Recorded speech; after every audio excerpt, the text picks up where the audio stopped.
बेटियों की रक्षा सुरक्षा के साथ महिलाओं के सम्मान का दम भरने वाली प्रदेश की भाजपा सरकार के राज में दबंगों और रसूखदारों के अत्याचार, अन्याय, आतंक का शिकार होकर अब घर के अंदर भी बेटियां महफूज नहीं हैं, जिसकी वानगी सागर के गोपालगंज थाना अंतर्गत अहमदनगर से सामने आई है।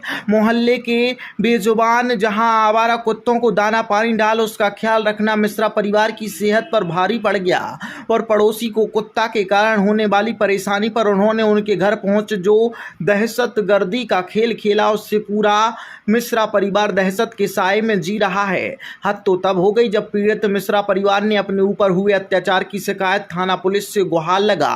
पड़ोसी के खिलाफ नामदर्ज रिपोर्ट भी दर्ज कराई, पर गोपालगंज पुलिस ने पीड़ित शिकायतकर्ता की मदद का प्रयास करने की जहमत नहीं जुटाई। उल्टा जिन लोगों ने इस परिवार पर आतंक बरपाया उसका ही साथ दे पीड़ित शिकायतकर्ता पर ही मामला बना डाला। जहां घटनाक्रम को 1 महीना होने के बाद भी मिश्रा परिवार के द्वारा दर्ज शिकायत पर उनके बयान भी नहीं हुए और पड़ोसी की शिकायत पर जांच विवेचना का दौर शुरू हो गया। पीड़ित मिश्रा परिवार से लखन मिश्रा और उनकी दोनों बेटियों को पड़ोसी दीपेंद्र, केतन, उसकी बहन सविता राजपूत द्वारा घर में घुसकर धारदार हथियार से जो प्राणघातक हमला कर लहूलुहान किया गया, उसके कारण गंभीर चोट के निशान आज भी दिखाई दे रहे हैं। जहां उसकी सुध लेने में गोपालगंज पुलिस रुचि ही नहीं ले रही, उल्टा पड़ोसी को बचाने का प्रयास कर उसके गुनाह पर पर्दा डाला जा रहा है। शिकायतकर्ता मिश्रा परिवार का आरोप है कि दीपेंद्र राजपूत पुलिस वाला है, जिसके दबाव में गोपालगंज पुलिस उससे और उसके परिवार वालों के द्वारा जो कृत्य किया गया छिपा बचाने में लगी हुई है। घटनाक्रम 30 तारीख की रात का है। दीपेंद्र के द्वारा शराब के नशे में गंदी गंदी गाली देते हुए उसके घर पर हमला किया। दोनों बच्चियों को कमरे से बाहर निकालकर मारपीट की। बीच बचाव में जब पहुंचे तो उन पर भी प्रहार किया, जिसमें केतन राजपूत, सविता राजपूत ने भी साथ दिया। घटनाक्रम अन्य मोहल्ला वालों ने भी देखा, वहीं आसपास लगे सीसीटीवी कैमरे में भी आया होगा, पर दीपेंद्र राजपूत पुलिस में है, उसकी दहशत डर से कोई सामने नहीं आ रहा। जहां सुनवाई नहीं होने पर सीएम हेल्पलाइन भी लगाई तो अब उसे वापस लेने दबाव बनाया जा रहा है और दीपेंद्र राजपूत उसके परिवार वाले अभी भी इन हम लोगों को डरा धमका रहे हैं, जिनसे इन्हें जान का खतरा बना हुआ है। जहां अगर पुलिस पूरे मामले में उनकी मदद कर निष्पक्ष कार्रवाई नहीं करती तो कोई अनहोनी का अंदेशा बना है। न्याय और इंसाफ के लिए वह लोग लगातार पुलिस प्रशासन के आला अधिकारी से लेकर जहां जहां उम्मीद नजर आ रही है गुहार लगा रहे हैं और दोषियों पर कार्रवाई हो इसकी आवाज उठा रहे हैं। ये क्या घटना हुई थी कि जिसमें आपके हाथ में घायल हुए हैं? ये कुत्ते को लेकर के विवाद हुआ था, तो उन जो दीपेंद्र राजपूत हैं, बेगमगंज में पदस्थ है, वह यहाँ पर अपने घर पर आता जाता रहता है। तो दारू पी करके हमारे दरवाजे पर गाली गलौज की, दरवाज़ों पर लातें मारी, तो अचानक हमारे दरवाजे खुल गए। तो बच्चियों को बाहर निकाल करके उन्होंने राड के द्वारा एवं लाठी के द्वारा उन्होंने उस पर प्रहार किया। उनको बचाने के निमित्त से हम वहाँ पर पहुँचे तो दीपेंद्र राजपूत, केतन राजपूत एवं सविता राजपूत ये तीनों हमारे लिए मारने को तैयार हुए। अचानक में लाठी लग जाने के कारण बेहोश हो गया। हमें जिला चिकित्सालय भर्ती किया गया। दूसरे दिन मालूम पड़ा कि वह वहाँ पर से निकलता है तो कहता मैं पुलिस वाला हूँ, देखते हैं, अभी तो हमने एक दो के हाथ पांव तोड़े हैं और हम पूरे घर को मार कर रख देंगे, ये धमकी देता हुआ वहाँ से निकल जाता है। और आज तक उस पुलिस प्रशासन द्वारा, गोपालगंज थाने द्वारा ना जाने क्या कारण है कि हमारे पास कोई भी प्रकार से कोई भी बातचीत करने के लिए कोई नहीं आया। क्या लग रहा है गोपालगंज थाने कार्रवाई क्यों नहीं कर रही? अब ऐसा ना हो कि पुलिस वाले का साथ दे रहे हों, क्या कारण हो सकता है? आपके घर से कितने लोग घायल हैं? हमारे घर से 3 लोग घायल हुए थे, जिसमें दूसरे नंबर की बच्ची ये है, उसके हाथ में उन्होंने कोई धारदार चीज़ मारी थी। अंगूठे में 8 टाँके आई हुई हैं। टाँके कटने के बाद एक्सरे करवाया गया तो 2 जगह से उसके हाथ में फ्रैक्चर है अंगूठे में। बड़ी बच्ची को भी मारा था, उसके पैरों में यहाँ पर उनके पूरे में चोट थी। अब आप क्या चाह रहे हैं? अब हम ये चाहते हैं कि यह कार्रवाई सही तरीके से शुद्ध साफ हो और न्यायप्रिय हमारे लिए उचित। क्या काम करती हैं आप? मैं हाथ ठेले पर अपना धंधा करता हूँ, परिवार का पालन पोषण करता हूँ कटरा में म्यूनिसिपल हाई स्कूल के सामने नींबू पानी बना करके बच्चों का परिवार चलाता अब हूँ। आपका परिवार कैसे घर गुजारा चलता होगा? सर अभी तो मैं कर्ज में आ गया हूँ और कर्जा लेकर के घर चला रहा हूँ, चूँकि हमारे घर में करने वाला और कोई नहीं है, बच्चियाँ हैं। ये कोई दबाव भी है क्या इस मामले में, जो लोग जिन्होंने वारदात की है? ये हमारे लिए ये समझ में नहीं आ रहा कि 181 पे हमारी बच्ची ने रिपोर्ट डाली थी, तो उसके लिए वहाँ से कॉल आया था कि 181 आप वापस ले लीजिए। किसने किया कॉल, ये आइडिया हमें नहीं है। ये कितने दिन हो गए आपको? ये 30 तारीख की रात में हमारे यहाँ की लड़ाई थी। 30 तारीख की रात में 10:30-11 बजे के करीब रात को लड़ाई हुई थी। 1 बजे के करीब रिपोर्ट डालने के लिए छोटी बच्ची और उनकी माँ गई थी। ये सामने सीसीटीवी फुटेज लगे हैं, क्या इसमें वीडियो रिकॉर्ड है? आपने उनसे बात की?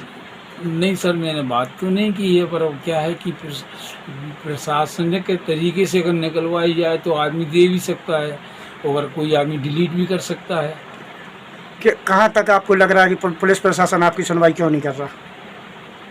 अब ऐसा ना हो कि एमएलसी रिपोर्टिंग सही नहीं है, वो आई ना हो या आई हो तो उसमें ये जैसे हमारे ये हाथ में ऑपरेशन हुआ है, रात डली हुई है, और ऑपरेशन होने के बाद मैं तो घर पे आ गया, लेकिन अभी एक सवा महीने के लिए उन्होंने मना किया है हाथ चलाने को, तो मैं तो कुछ कर नहीं पा रहा हूँ, ना मैं घर से बाहर निकल पाया हूँ।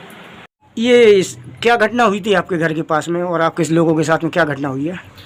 ये कुत्ते हैं जो गली में घूमते हैं, उस पर से ये विवाद हुआ था, जिसमें सामने वाले हमारे पड़ोसी हैं, दीपेंद्र राजपूत हैं, तो उन्होंने ऑब्जेक्शन लिया बहुत ज़्यादा कि वो यहाँ पर पोटी वगैरह क्यों करते हैं। उस चीज़ का विवाद हुआ था, तो इन्होंने हमारे घर के यहाँ पे आके गाली गलौज वगैरह की, दरवाजे में लाते मारी। उसके बाद फिर हम लोग को बाहर निकाला।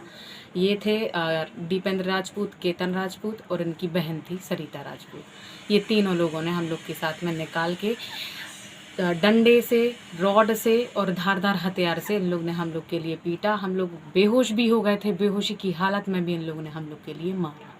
ये तो एफआईआर दर्ज कराई थी, तो क्या घटना जा रही है आप लोगों को? एफआईआर जो दर्ज करवाई है, हम लोग पीड़ित हैं, मतलब हमारे पिताजी का ऑपरेशन हुआ, उनके हाथ की हड्डी टूटी, रॉड डली हुई है उनके लिए। छोटी सिस्टर के हाथ में यहाँ पर 6 टाके आए हैं, 7 टाके आए हैं, उसका फ्रैक्चर भी निकला हुआ है अभी। अब हम लोग के ऊपर काउंटर केस बना दिया गया है, जो कि कहाँ से है, उनके हाथ परिवार से किसी को चोट नहीं है। हम लोग कम से कम 10 से 15 दिन डिस्ट्रिक्ट हॉस्पिटल में हम लोग तीनों लोग एडमिट रहे हैं, तो अब ये कहाँ का न्याय हो किस गया? तरीके का दबाव बनाया जा रहा है आप लोगों के ऊपर? ये हम लोग के पास उनके तरफ से जो है विवेचना करने वाले, वो हम लोग के घर आ रहे हैं, आधार कार्ड फ़ोटो वगैरह मांग रहे हैं, बोल रहे हैं कि आप मतलब ये इनका ज़मानत करने के लिए मुचलका वगैरह भरा जाता है, उसके लिए वो हम लोग से बोल रहे हैं। तब मैंने वो पेपर पढ़ा, तो हमने कहा जब हम लोग के हॉस्पिटल में इतने दिन हम लोग एडमिट रहे, कोई भी एक पुलिसकर्मी नहीं आया, ना हम लोग के बयान लिए गए, और 30 तारीख से लेके आज हो रही है 24 तारीख, आज तक की दिनांक तक कोई भी कार्यवाही, ना एक बंदा हमारे यहाँ पर आए। केवल उनकी पार्टी का ज़रूर हमारे यहाँ पर आए, कांस्टेबल जो भी आए थे उस चीज़ के लिए आए थे कि वो ज़मानत ले लें। अब ना हम लोग के बयान हुए, ना धाराएं बढ़ाई गई हैं, तो अब हम लोग किस चीज़ पे, किसके ऊपर आश्रित रहे? एसपी साहब को भी हम लोग ने आवेदन इसलिए दिया कि जो काउंटर केस बनाया गया, आप उनके परिवार वालों का देखें, कौन एडमिट रहा है, किसके लिए कितनी चोट आई हैं और किन की हालत सबसे ज़्यादा गंभीर है। तो अब क्या चाह रही हैं आप?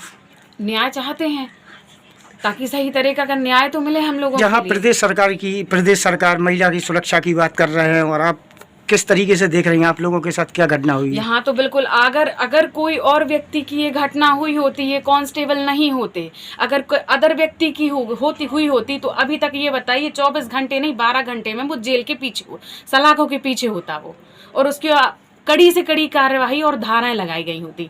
आज ये बंदा कांस्टेबल है, इसलिए आज उसका इतना पुलिस विभाग भी सहयोग कर रहा है, सभी सहयोग कर रहे हैं। हम गरीब लोगों का कुछ नहीं हुआ। 30 तारीख से लेके आज 24 तारीख तक आप बताइए कि जिस व्यक्ति के बयान भी नहीं हुए हैं, हम लोग के यहाँ से आज एक व्यक्ति के बयान नहीं हुए, ना ही पुलिसकर्मी कोई आए, ना ही अभी तक ना धाराएं बढ़ी, हॉस्पिटल से एमएलसी भी लेने कोई नहीं गया। आप ये बताएं। तो क्या लग रहा है कि भाजपा सरकार में महिला सुरक्षित हैं क्या? बिल्कुल, हमें तो नहीं लग रहा है कि महिला सुरक्षित है। अगर सुरक्षित होती तो इतने दिन ही नहीं निकल पाते, विदिन 12 घंटे और 24 घंटे में इसका न्याय हो जाता। आप भी जानते हैं और पूरा प्रदेश जानता, हर जनता जानती है। कितने दिन हो गए आपकी सुनवाई नहीं हो पा रही है? 30 तारीख से लेके आज 24 तारीख, आप देख लीजिए 15 दिन से ज़्यादा हो रहे हैं। और हम लोग वैसे ही मतलब इतने हर जगह जा रहे हैं, एसपी ऑफिस जा रहे हैं, उनके पास जा रहे हैं, अपनी गुहार लेके जा रहे हैं, लेकिन अभी तक कोई भी कार्रवाई कहीं से लेके कहीं। क्या करते हैं आपके पिताजी? हाथ ठेले पर दुकान लगाते हैं नींबू पानी की। अब उन्हीं की हालत ऐसी हो गई, हम लोग का तो गुजारा भी मुश्किल हो गया है। कैसे हम लोग अपना गुजारा करेंगे? जो है हमारे मुखिया एक ही हैं, हम लोग तो 4 बेटियां हैं, उनकी माता जी हैं घर में, तो और कोई सदस्य है नहीं कमाने वाला। आज वो ही बैठ गए तो हम लोग तो एक एक निवाले को ही मोहताज हो गए हैं, जिसमें कोई भी कार्यवाही ना करने से तो और भी हम लोग को घातक लग रहा है। कम से कम न्याय तो मिलता हम लोग के तो लिए। क्या दबाव बना है आपके लिए? डर लगता है कि? बिल्कुल लगता है। आप ये बताएं, हम लोग लड़कियां हैं, पिताजी हैं, पिताजी की उम्र क्या हैगी? आज बाहर निकलेंगे, कब क्या घटना हो जाए, सामने रहते हैं। अगर इस तरीके से नशे में धुत होके कोई भी इंसान कुछ भी करके चला जाएगा, मार के भी फेंक देगा, अगर कांस्टेबल होगा तो क्या होगी हम लोग की सुनवाई? कुछ नहीं होगी। कह देंगे वो तो मर गई थी, ऐसी लड़की थी, नाले में पड़ी हुई लाश मिली है, हटाओ इसके लिए। यही कार्यवाही बस की जाएगी, उसका पोस्टमार्टम करवा के भेज देंगे नॉर्मल बस, क्योंकि पुलिस की सरकार है।